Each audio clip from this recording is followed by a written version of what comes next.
नमस्कार, आप सभी देख रहे हैं करसोग टुडे। मैं हूं आपके साथ सहाना। आज हमारे साथ जुड़े हैं पद्मश्री नेकराम शर्मा जी। आपका बहुत बहुत स्वागत है करसोग टुडे पर। जैसे कि हम सब जानते हैं कि आजकल की बीमारियों का मुख्य कारण है खान पान, हमारे सोने का तरीका, उसका समय और भी बहुत सारी समस्याएं। आज हम जानकारी लेंगे। आज का विषय है मोटा अनाज और हमारे सामने जो हमारे अतिथि हैं, इन्हें मोटा अनाज के लिए पद्मश्री अवार्ड हासिल हुआ है, जो कि हमारे लिए बहुत गर्व की बात है। तो आइए हमें बताइए, मोटा अनाज के बारे में हमें जानकारी दीजिए। जी, बहुत बहुत धन्यवाद करसोग टुडे का। ये जो मोटा अनाज है, ये हम लोग तो बड़ा एक मजाक भी करते थे कि अनाज तो बहुत बहुत बारीक है, मगर नाम उसको दे दिया मोटा, जबकि वो तो एक मुट्ठी में 1000 दाना आता है। तो वो मोटा अनाज पर बहुत अच्छी बात है कि अभी भारत सरकार ने उसको नाम दिया श्री अन्न जी। ये जो अनाज है, ये हमारे पुरखों ने इसको बखूबी इसका इस्तेमाल किया, स्वस्थ रहे। और हमारे ऋषि मुनियों ने ये जो अनाज है, जिसको अंग्रेजी में मिलेट्स बोलते हैं जी, तो इसका मतलब कि वो घास वर्गीय प्रजाति है।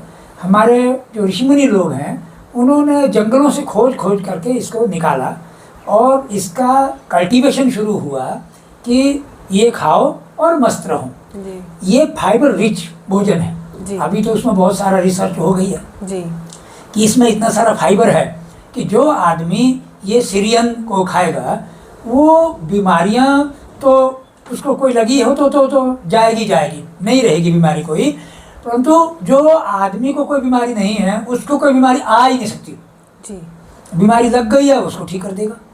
कारण क्या है? कारण वही है कि इसमें बहुत सारा रेशा है जी, और रेशा होने के चलते इसमें जो आप देखेंगे रंग है, ये कई तरह के चावल है। जी, कोडो का चावल है, सांवा का चावल है, कांगनी का चावल है, एक ब्राउन टॉप है, हरी कांगनी है, वो एक चावल है, कुटकी एक चावल है। पर इनके जो रंग हैं वो नीले, पीले, हरे, नीले, इस तरह के इसके रंग हैं।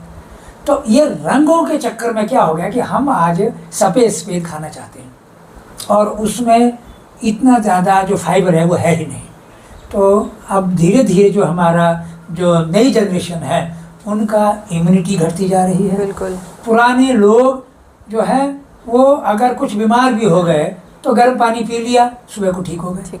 गांव के अंदर ही बहुत सारे ऐसा इंतजाम थे, जड़ी बूटियां थी, ऐसे अनाज थे जो लोगों को ज्ञान था कि उनको अगर बुखार आ गया, कुछ हो गया, तो आज ये खाना खा लो रात में और सुबह तक वो बीमारी ठीक हो जाएगी।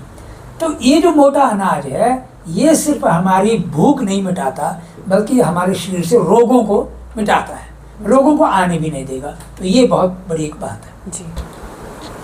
हमारा स्वास्थ्य हमेशा ठीक रहे, उसके लिए हमें कौन सा अन्न है जिसको हमें प्रेफरेंस देनी चाहिए?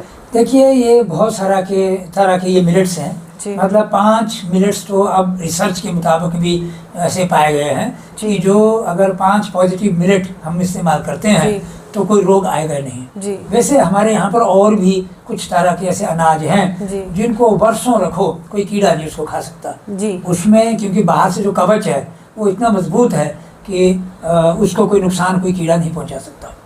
और इसका रोटी बन सकती है। जैसे हमारे यहाँ पर जो कोदरा बोलते हैं, कोदा बोलते हैं, मंडी में मंडल बोलते हैं, अंग्रेजी में इसको फिंगर मिलेट बोलते हैं। उसका जो रोटी है, उसका रोटी अगर हम खाएंगे तो उसमें 344 मिलीग्राम कैल्शियम है प्रति 100 ग्राम। अच्छा। तो इतना भारी मात्रा में जितना शरीर की जरूरत है उतना कैल्शियम हमें मिल जाता है। जो मेडिकल डॉक्टर हैं, उनके मुताबिक भी मैं काफ़ी सारी चर्चा करते रहता हूँ कि जिस आदमी के शरीर में कैल्शियम की डेफिशिएंसी हो अगर, तो बाकी के तत्व भी ठीक से काम नहीं करते। तो हमारे तो अनाज में वो चीज़ें हैं सारी और वो अनाज का रोटी बना लो, उस अनाज कोदरे का आटे का रोटी बना लो, उसका डोसा बना लो। सिर्फ ये है कि उसको 4 से 6 घंटा आपको पहले भीगने देना है ताकि उसका जो फाइबर है वो और मुलायम हो जाए। वो अगर आप रोटी खाते हैं तो आपको शरीर को बहुत बड़ा लाभ मिलेगा। हमारे यहाँ तो एक बहुत बड़ी कहावत है मंडी में, कहा जाता है, इसको मंडल भी बोलते हैं, कोदरे को मंडल भी बोलते हैं, कि मंडल राजा जलू सेको तलू ताजा। ये कहावत है, बड़ी पुरानी है कि आज आपने इसकी रोटी बनाई और उसको किसी लकड़ी के बर्तन में आपने रख दिया और 20 दिन बाद आपको लगा कि मुझे ये रोटी खानी है, तो आप उसको वो अंगारे पे सेक लो और खा लो, उसको कोई खराबी नहीं होती है। तो इस तरह की रोटी इसकी बनती है जी। ना। तो इसकी रोटी तो कई तरह की और भी हैं। आपका सवाल होगा कि गेहूं की भी रोटी है, कुछ और भी है। तो मेरा जहाँ तक अपनी समझ अभी तक बनी है कि जो गेहूं आज हमारे पास आ रहा है सफ़ेद बिल्कुल हाइब्रिड आ रहा है जी, उसमें फाइबर नहीं है, ओके। उसमें ग्लूटीन नाम का एक तत्व है जो काफ़ी नुकसान शरीर को करेगा। हमारी जो देसी किस्में थी गेहूं की, हमने वो काफ़ी सारी डेवलप की है।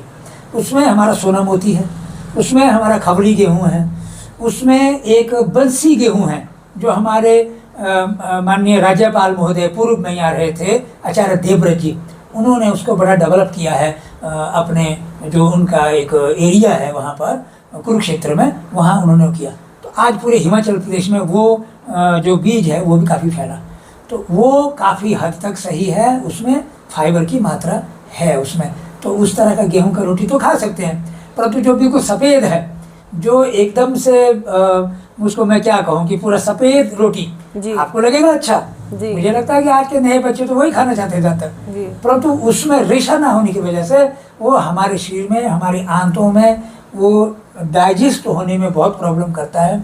जबकि हमने फाइबर वाला अगर हमने खाना खाया तो जो रेशा है, जो फाइबर है, वो जब छोटी आंत में हमारा भोजन पचता है तो जो रेशा है वो हमारा आंतों से होकर के हमारा बड़ी आंत में पहुंचता है, जहां हमारे जो बैक्टीरिया है, जो हमारी फौज है, उसका भोजन है फाइबर जी।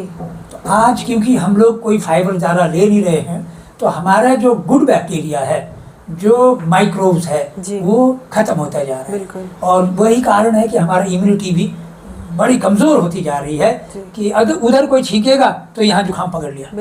अगर हमारे पूर्वज थे बहुत तगड़े थे। हम लोग, अगर मैं अपनी बात कहूँ कि जब कोविड चल रहा था तो हम लोग मरीजों के बीच में गए, हमने लोगों को कहा कि कोदरे की चाय का एक हमने आविष्कार किया। मैंने एक बायोडाइवर्सिटी कंजर्वेशन का स्टडी किया था, मुझे 3-4 साल उसमें लगा। तो पूरे हिमाचल प्रदेश के अंदर मुझे समझ आया, वैद्यों ने बहुत सारी बातें मुझे कही कि ये जो कोदरा है, जो फिंगर मिलेट है, इसका सूप बना के पिलाओ तो रोगी ठीक हो जाता है। तो हमने इस पर काफ़ी ज़्यादा स्टडी किया और इसको चाय के रूप में हमने उसको थोड़ा सा परिवर्तित कर दिया कि अब इसका सूप वैसा तो लोग पियेंगे नहीं, तो चाय हमारे बहुत पीते हैं, चीनी और सब चाय पत्ती दूध मिला के खूब पीते हैं जमकर। तो हमने कहा अगर इसको चाय के बदले बनाया जाए तो कितना अच्छा रहेगा। तो मिलेट टी, मिलेट का चाय, तो इसको रोस्ट करके उसमें कुछ ड्राई फ्रूट्स रोस्ट करके, उसके बाद इसको जब आपको चाय बनानी है तो 1 चम्मच वो सब जो आपने रोस्ट किया है आटा, उसको फ्राई पैन में डाल दिया 1 कप के लिए और उसको 2 मिनट उबाला और उसमें आपने शक्कर डालनी है जी। आपको नमकीन चाहिए तो थोड़ा नमक डाल दीजिए, अदरवाइज शक्कर डालनी है तो शक्कर आप डालिए, चीनी बिल्कुल अवॉइड करने हैं। तो उसमें बहुत सारे ड्राई फ्रूट्स होंगे, उससे हमें एनर्जी मिलेगी और अपने आप में जो ये है, ये कैल्शियम का राजा है, ये फिंगर मिलेट है। तो आप वो चाय पिएंगे 1 कप प्याली, तो आपके शरीर को कितना बड़ा एनर्जी मिलेगा। अभी तो ये बहुत मशहूर हो गया, मैंने 2007-8 में ये बड़ा कोशिश की थी मेलों के अंदर और सब। तो अभी धीरे धीरे जैसे 2017-18 आसपास में हमारा सरकार ने यहाँ प्राकृतिक खेती का भी शुरू किया, उसके चलते हमें बहुत सारा और मौका मिला, मिलेट्स को भी दायरा बढ़ाने का मौका मिला और सरकार भी उसमें मदद कर रही है। तो जो मिलेट का चाय है, इसमें इतने जो ग्रुप हैं, इतने ट्रेंड हो गए, मैं कहूँ कि सैकड़ों नहीं, हज़ारों जो महिलाएं हैं, पुरुष हैं, उनको इसका ट्रेनिंग दिया। आज वो बड़े बड़े मेलों के अंदर, चाहे आपका रामपुर लवी मेला है, इंटरनेशनल ट्रेड फेयर है, चाहे कुल्लू दशहरा है आपका, या फिर आपका मंडी शिवरात्रि है, उसमें विभाग की तरफ से स्टॉल फ्री में मिलता है और वहाँ जो ग्रुप हैं वो आकर के मिलेट का चाय बनाते हैं और इतना लोग उसको पसंद कर रहे हैं क्योंकि वो एक हेल्दी पेय है, हम आनंद भी ले रहे हैं उसका और हमारे शरीर को उसका लाभ भी मिल रहा है। तो इस तरह से उसको इस्तेमाल कर सकते हैं हम लोग। दूसरा हमारा है कांगनी जी, जिसको फॉक्सटेल मिलेट बोलते हैं, कांगनी जी। तो कांगनी जिस वक्त की चिकन पॉक्स ऐसी बीमारी का, जिसको क्या बोलते हैं, मीजल ऐसे जी, तो बीमारी थी जिसका कोई इलाज नहीं था शुरू, तो हमारे वैद्य यही कंगनी का मीठा भात खिलाते थे जी। और जो सारा टॉक्सिन को शरीर से बाहर निकलता।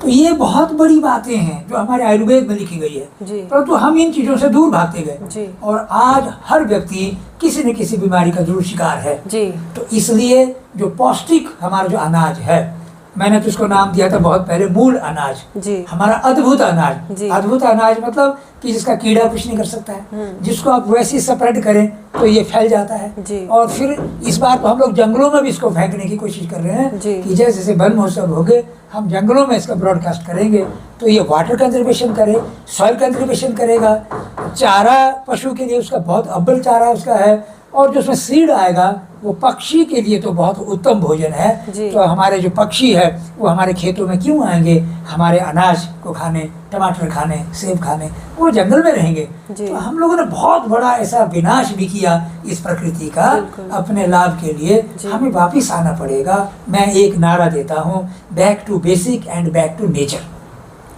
हमारे साथ जुड़े हैं पद्मश्री नेकराम शर्मा जी, जो हमें बहुत महत्वपूर्ण जानकारियां दे रहे हैं। आइए हम इनसे जानते हैं। हम देख रहे हैं जैसे कि हर इंसान कोई ना कोई बीमारी से ग्रसित है, जैसे कि कोलेस्ट्रॉल ले लो, शुगर, बीपी और आजकल ह्यूमन डिफिशिएंसीज बहुत ज़्यादा है, बॉडी में बहुत डिफिशिएंसीज हो गई हैं। आए दिन किसी ना किसी को कोई ना कोई डिफिशिएंसी है। तो आप उसके बारे में बताइए कि मिलेट्स किस तरह से खाएँ, कौन सा मिलेट्स खाएँ जिससे आपकी बॉडी डिफिशिएंसीज दूर हो सकें और आप में जो बॉडी प्रॉब्लम्स हैं वो कम से कम हो या फिर हो ही ना। बिल्कुल, देखिए जितने सारे जो मिलेट्स हैं हमारे 5, 6, 7 तरह के जो मिलेट्स हैं हमारे, वो उनमें सब में वो सारे पोषक तत्व विराजमान है एक उचित मात्रा में जो हमारे शरीर को चाहिए जी। हम लोग ऐसा कर सकते हैं कि हर नए दिन में हम अलग मिलेट का इस्तेमाल करें जी। हमने आज फिंगर मिलेट ले लिया जी, नेक्स्ट डे हम लोग फॉक्सटेल मिलेट ले लें जी, है ना, तीसरे दिन हम लोग बार्नयार्ड मिलेट ले लें, चौथे दिन हम लोग लिटिल मिलेट ले लें। इस तरह से अगर हम लोग चलते हैं तो हमको जो भी शरीर के लिए जो पोषक तत्व चाहिए वो सब उचित मात्रा में मिलते हैं और उसका बहुत बड़ा लाभ शरीर के लिए है और कोई भी बीमारी हमारे शरीर में एंटर नहीं कर पाएगी जी।